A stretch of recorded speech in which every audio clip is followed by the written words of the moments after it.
నామానికి వందనాలండి. దైవజనులకి నా హృదయపూర్వక వందనాలు. అలాగే పాస్టర్ గారికి కూడా వందనాలండి.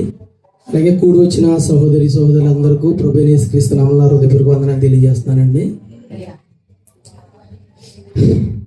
మరి నేను ఎప్పటి నుంచో సాక్ష్యం చెప్పాలనుకుంటూ ఉంటానండి.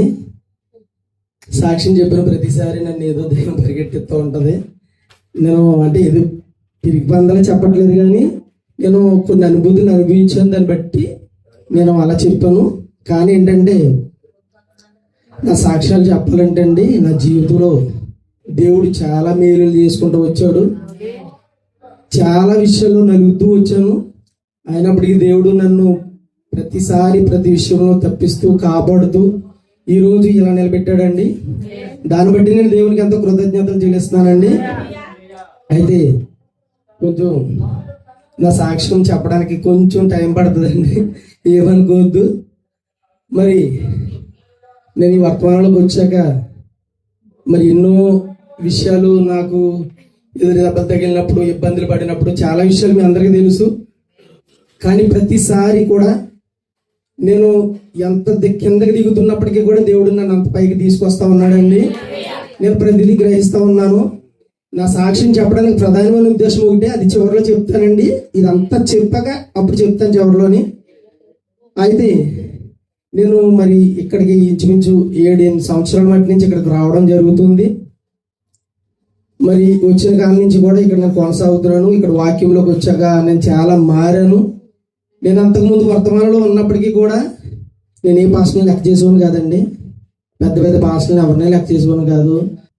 కానీ ఇక్కడికి వచ్చాక చాలామంది అన్నారు, ఈయన ఏమి ఉండడు ఇక్కడ, ఈయన కూడా ఏం లెక్క చేయడు అని చాలామంది అన్నారు. నేను కూడా అనుకున్నాను, నేను ఎవరికి లెక్క చేసేవాను కాదు. ఏంటంటే వాక్యం ముందు వర్తమానం ముందు ఎవరికి భయపడేది ఏంది అంత డేరుగా వెళ్ళిపోయేవాను.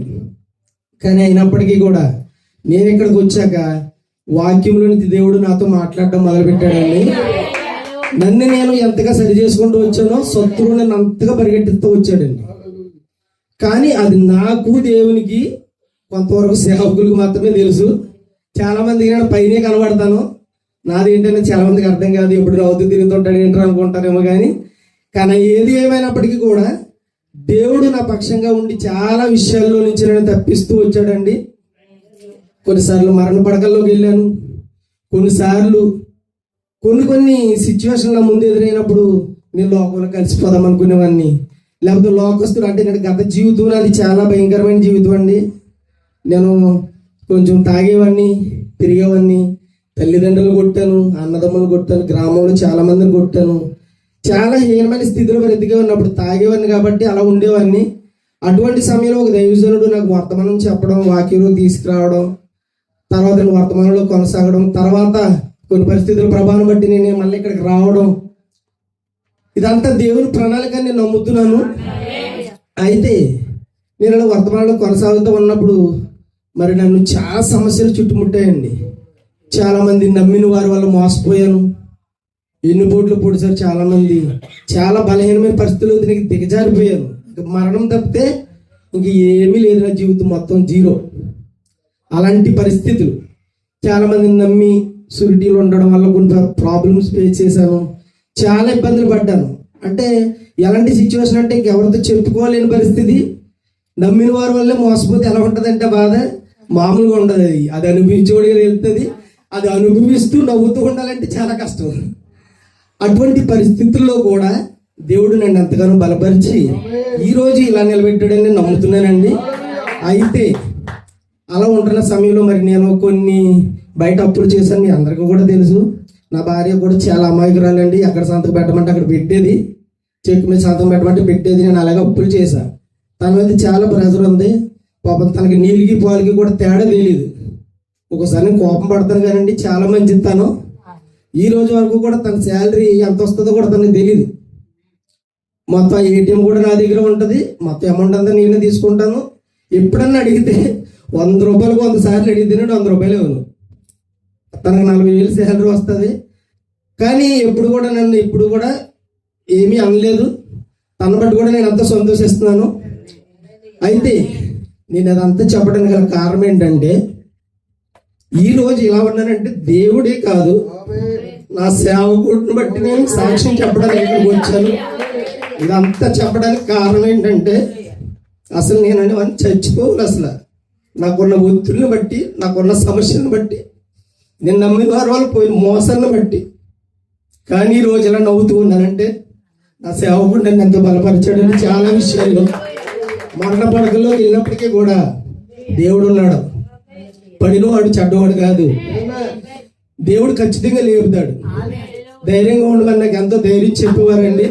కానీ నేను మాట ఎప్పుడు ఏంటండి, ఎప్పుడన్నీ ఏదో విధంగా బాధపడతానే ఉంటాను, కానీ ఆయన ఎప్పుడు నా మంచి కోసమే చెప్తాడు. నేను నమ్ముతాను, నాకు తెలిసేది.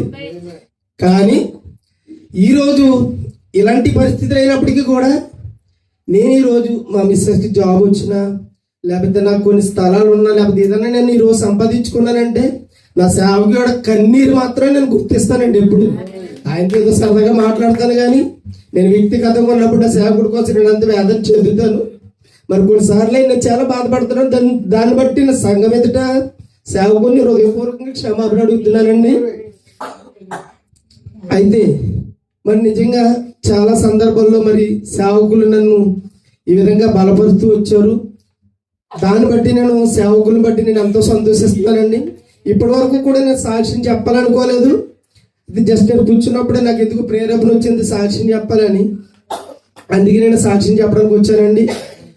మరి చాలా సందర్భాల్లో మరి సేవకులు మా కుటుంబాన్ని బట్టి, మరి మేము మా మిస్సెస్కి హెల్త్ బాగాలేనప్పుడు, స్పైనల్ ప్రాబ్లం వచ్చినప్పుడు సర్జరీ వరకు వెళ్ళిందండి. డెల్టా హాస్పిటల్లో చాలా పెద్ద డాక్టర్ అండి. ఆయన ఇంచుమించు కోమలో ఉన్న 3 నెలలు కోమలో ఉన్న వాళ్ళు కూడా బతికించాడండి. న్యూరో సర్జన్ ఆయన కూడా ఆపరేషన్ పడుతుందని చెప్పాడండి. చెప్తే తను రోజు పాపం ప్రయాణం చేయకూడదు, అసలు ఇక్కడ రాకూడదు, అసలు నడిచి కూడా మెట్లు కూడా ఎక్కొద్దని డాక్టర్ చెప్పారు. కానీ అయినప్పటికీ కూడా తన విశ్వాసంతో వస్తుంది. సంఘం అంతా ప్రార్థన చేస్తుంది, సేవకులందరూ ప్రార్థన చేస్తున్నారు. మరి గవర్నమెంట్ హాస్పిటల్లోకి ఒక డాక్టర్ వచ్చారండి. ఆయన ఆర్థోపెడిక్ అనమాట. ఆయనకి చూపించినప్పుడు ఆయన రిపోర్ట్లు చూసి, అమ్మ నీకు ఒక టాబ్లెట్ పెడతాను, వాడు కొద్ది రోజులు వాడాక చూద్దామని చెప్పారండి. చెప్పినప్పుడు అద్భుతంగా దేవుడు వాటికి మంచి రిజల్ట్ వచ్చాయండి. ఆయన ఏమన్నాడంటే, ఆపరేషన్ ఏం పడదమ్మా, మందు వల్ల తగ్గిపోతుంది, కంగారు పడకండి, ఒక 6 నెలలు పడుతుంది అని చెప్పారండి. నేను దాన్ని బట్టి కూడా ఎంతో సంతోషిస్తున్నానండి. నేను అనేవాడిని, మేము వెళ్ళిపోతాను, నువ్వు ఆగిపోయి చెప్పుకున్నాడు, మాకంటే ముందు బయలుదేరిపోయి మా మీదకి దెబ్బలాడికి వచ్చేద్దండి. టైం అయిపోయింది బయలుదేరండి, 4 గంటలకి లెక్కొట్టేస్తుందండి మమ్మల్ని. అయితే మమ్మల్ని ఇలా మందిరానికి రావడానికి కూడా తను ఎంతో ప్రేరణగా ఉంటుందండి. దాన్ని బట్టి కూడా నేను సంతోషిస్తున్నాను.